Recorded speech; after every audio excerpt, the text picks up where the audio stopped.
Where's George got started in 1998. I was going to lunch one day, and I had a dollar bill in my hand, and there was a message written around the border that said, write this message on $10 bills, and you'll get good luck. And I sat there and thought about it for a while, and was really kind of annoyed because it reminded me of the chain letters people used to get in the mail.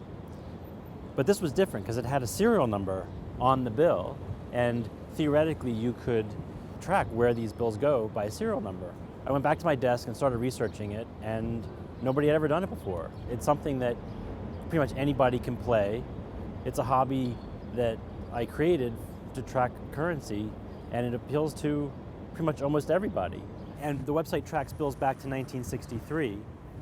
And bills from the 60s, 70s, 80s, and 90s are still getting hits today. And as more and more people signed on and got involved in the community just sort of grew up around the site. And the George score is something I created early on to sort of level the playing field, so people entering bills, getting hits in different locations, how many bills they enter, how many hits they get, and it condenses it down into a score that now users can compare each of their activities to each other. And as of now, Where's George has about 7.3 million registered users.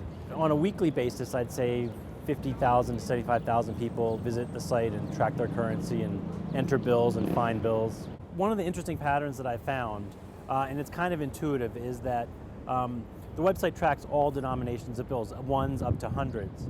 The $1 and $5 bills tend to circulate very quickly in the same regional area. They don't really break out that often. I mean, it does. They travel all over the world, but generally speaking, they travel sort of in the same geographic area. The 50s and 100s, on the other hand, get entered much less frequently, but they travel much further distances. So if somebody enters 100, it might be a year until it shows up again, but it'll be halfway around the world or halfway across the country. Something else I didn't expect on the website, which happens every once in a while, is somebody will enter a bill, spend it, and then a month later, a year later, or even in a completely different location, they will end up getting the same bill back.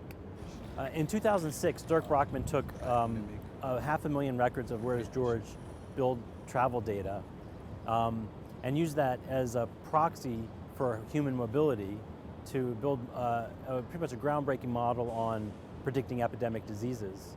And his aha moment was, the dollar bills pretty much travel as humans travel, person to person, regardless of the method of transportation.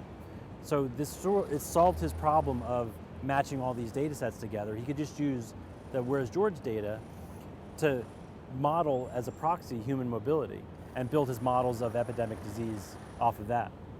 It is a hobby, but it's also a very big community of like-minded currency tracking people.